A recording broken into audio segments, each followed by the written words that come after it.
The first thing I heard on my very first day as a homeowner wasn't birds or sprinklers or the squeak of a garage door.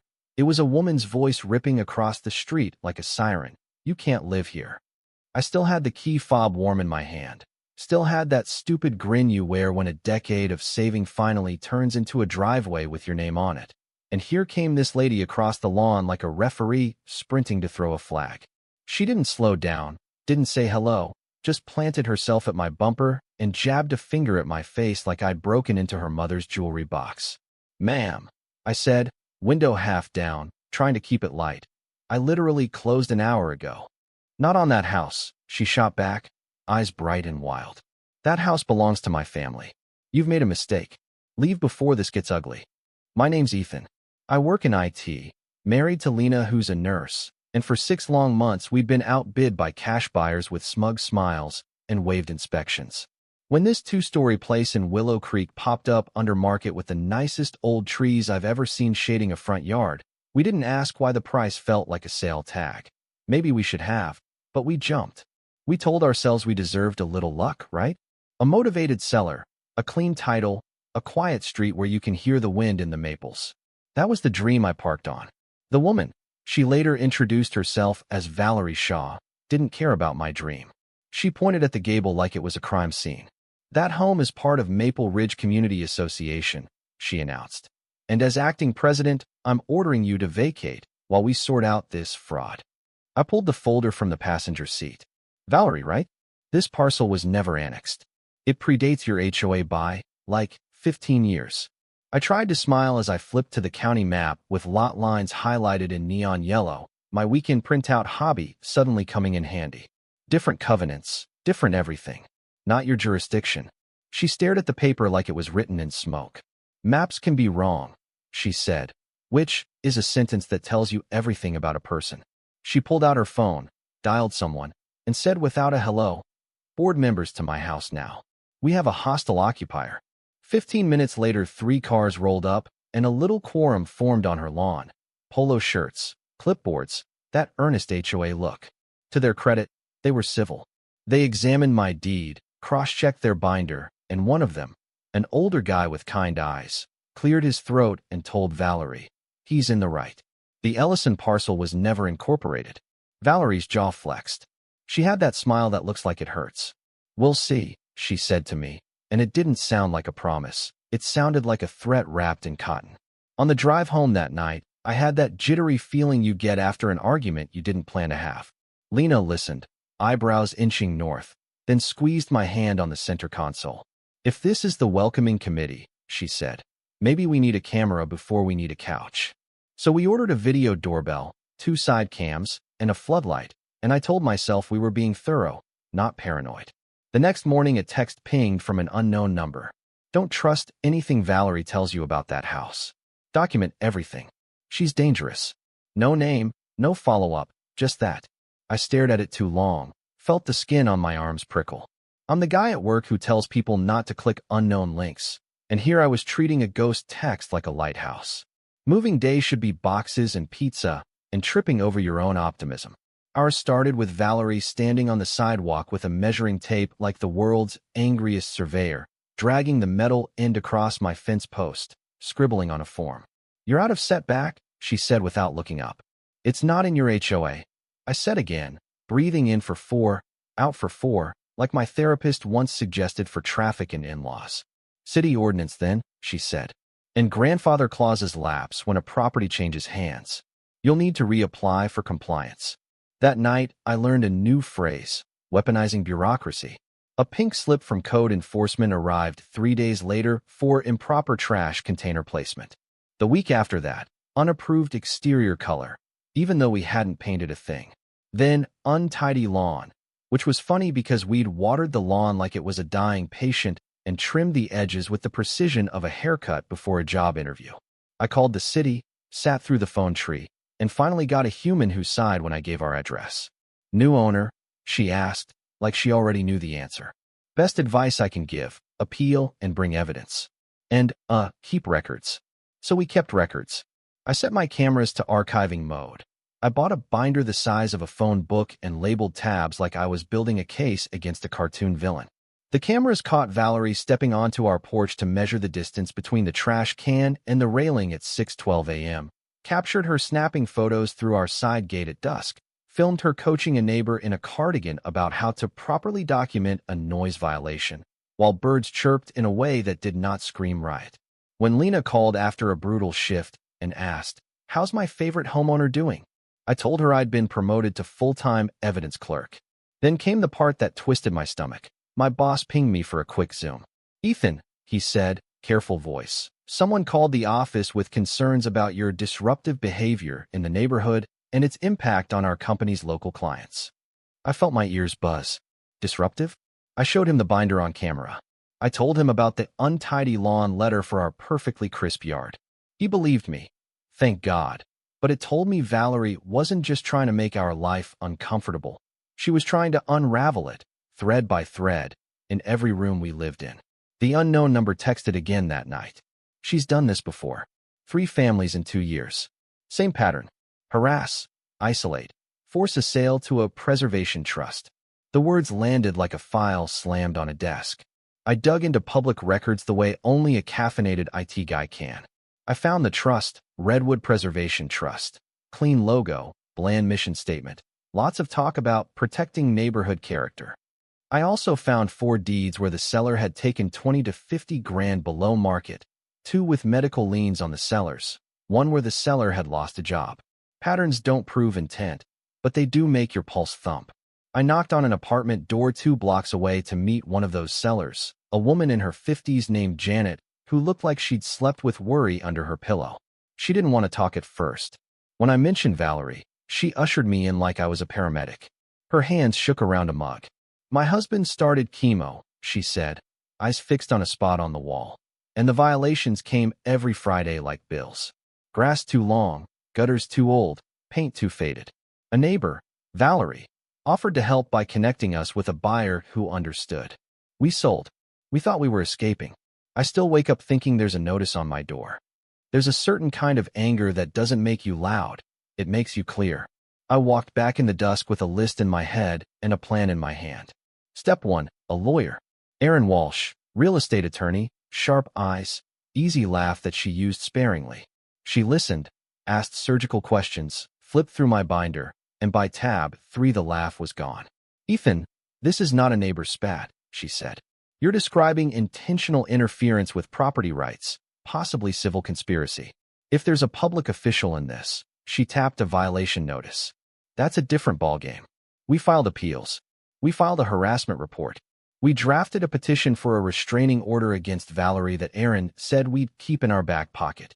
I slept for the first time in weeks. Valerie, sensing the shift, went harder. She held meetings in her garage with printouts and clipboards. My side camera caught the shape of 5 people at a folding table under a shop light like they were planning a heist. She trained them to observe and report with specific language, handed out a schedule that, when I zoomed in on the footage, made my jaw tighten. Monday morning trash, Tuesday dusk lawn, Thursday late night disturbances. It wasn't community upkeep, it was choreography. Then the anonymous number called, first-time voice, low and disguised like it had been run through a guitar pedal. "She's filing for a restraining order," the voice said. "Claims you threatened her. Judge could remove you from your home temporarily. She did it to a widower on Alder Lane. Be ready." I wanted to ask who they were, why they knew so much, how long they'd been watching, but the line clicked off, and all I had was the cold fact of a plan someone else had already lived through. The petition landed on a Thursday like a storm warning. Valerie outlined aggressive confrontations, included 3 neighbor statements that read like identical homework, and attached clips I recognized from my own security feed, except they'd been trimmed like a bad haircut. Gone were her steps over my property line, her measuring my porch at dawn. All that remained were frames of me stepping forward, saying, "Please get off my property," stripped of context until I looked like a man spoiling for a fight. It's a sick feeling, seeing your own life turned into a weapon against you. Aaron rolled in a cart with a projector the morning of the hearing like a teacher who knew the lesson plan would save a life. The courtroom was cold in that institutional way. Valerie played nervous like a symphony, voice quivering, hands clasped in a way that felt rehearsed. Her lawyer spoke about community safety and disturbing behavior. And for a minute, if I'm being honest, I felt the story tilting. Then Aaron stood, straightened a stack of papers, and said, "Your Honor, we have full, unedited footage to provide context to Ms. Shaw's selected clips." We played tape. The big screen showed Valerie's heel crossing our property line by a yard, her tape measure clicking against my rail, her whisper to a neighbor, "You have to say," felt threatened. Those words matter. The judge's eyebrows climbed. Then Aaron introduced Exhibit H, high-resolution photos, time-stamped, date-stamped, of Valerie at a coffee shop sliding what sure looked like an envelope across to a uniformed code inspector I recognized from our notices. The photos were too clean to be chance. Erin's voice was calm as she explained, "We received these minutes ago from a confidential source. They appear to show Ms. Shaw engaging in misconduct with a public official connected to this case." The room changed temperature. Valerie's lawyer objected. The judge took a recess, studied the photos in chambers, then came back with the kind of controlled anger that makes you wish you'd told the truth earlier. Petition denied, with prejudice. Referral to the district attorney for investigation into potential corruption. A warning to Valerie about perjury. And, on the way out, a quiet apology from the bailiff to me that tasted like water in a desert. Word rolls fast in a neighborhood that's been tense for too long. That night, clusters formed on corners where people hadn't lingered in months. Security videos were compared like baby photos. A retired couple brought out an accordion file of notices they'd been too embarrassed to show anyone. At an emergency HOA meeting, residents stood one by one and described the private dread that had kept them silent, sleeping with lights on because of safety checks, the sick ritual of checking mail with a knot in your throat, the quiet shame of believing maybe you were the problem. It's hard to watch people realize they've been played, harder to hear how it made them small. They voted to remove Valerie as president, 28-1, and I'll let you guess the one. And when the gavel fell, there wasn't cheering so much as a long exhale. Valerie tried to make a final speech about sacrifice and standards. "I did what you were too weak to do," but the room had moved on. When people stop buying your performance, the stage goes dark all at once. After the meeting, I noticed a man standing where the streetlight doesn't quite reach, hands in jacket pockets, posture patient. Not suspicious, intentional. He didn't move until the crowd thinned, then crossed with an easy gait and a face you'd forget in a lineup. "Ethan," he said. "I'm Marcus." He waited a breath. Marcus Hale. Something about the last name tugged at a memory of deed pages and obituaries. "Hale? Ruth Ellison's nephew?" I asked, and he nodded. Ruth Ellison, the previous owner who'd lived here 45 years, who passed, whose nephew sold the house in a hurry. I'd never connected Hale to Ellison. That night, all the threads tied themselves. "I've been the one texting," he said, not sheepish at all. "Just steady. I tried to stop her when my aunt was alive. I was late. I figured the next best thing was making sure she never did it again." We sat on my steps, two men who'd both loved the same house for different reasons, drinking the kind of silence that feels like mercy. Marcus opened a messenger bag and laid out a portfolio, so organized it made my binder look like kindergarten art. There were timelines of violations across multiple neighborhoods, spreadsheets of transfers into and out of the Redwood Trust, photos of coffee shop meetings with more than one inspector, affidavits from a widow in Cedar Grove and a teacher in Laurel Bend who'd both sold 16% under market after months of compliance escalations. He'd worked with a journalist, with an investigator, with my attorney months before I'd ever Googled Maple Ridge covenants. He hadn't wanted to spook Valerie into moving towns again. He wanted her to step squarely into the trap of her own arrogance. "You used me as bait," I said, not as an accusation, just as a sentence that needed to be true out loud. "I gave you warning and tools," he said. I steady. "You chose to stand your ground. Most people can't, not because they're weak, because life is heavy and money is tight and systems are exhausting. I looked for a buyer who could hold the line. I hated needing one." He swallowed hard. "My aunt planted those maples with her husband in '82. He murmured, almost to himself. She stopped gardening in her last months because she was afraid Valerie would photograph her yard neglect. No one should be afraid of their own dirt. We built something after that. Not a vigilante club, not a pitchfork crowd, just a neighborhood with better habits. We set up a watch that watched the watchers. We taught folks how to appeal a bogus notice, Who to CC on a letter so it doesn't disappear in a drawer, which words in a complaint are red flags. The city, suddenly very cooperative with a district attorney peering over its shoulder, reassigned 2 inspectors, suspended 1, and created a transparent online log you can read without a password. Funny how sunlight makes paper trails skitter like roaches. A reporter called one afternoon, and by that evening the local news had a headline about alleged code enforcement corruption in Willow Creek, which is a mouthful but far better than neighborhood drama. Valerie's husband, Greg, an accountant who looked like a man waking up, cooperated, explained he'd signed trust documents thinking he was diversifying retirement, not underwriting a shakedown. I watched him testify with a grief that's going to take him years to wash out. Predators don't just hurt strangers, they hollow their own homes. Lena and I got our lives back in increments. A full night's sleep. Coffee on the porch without scanning the street.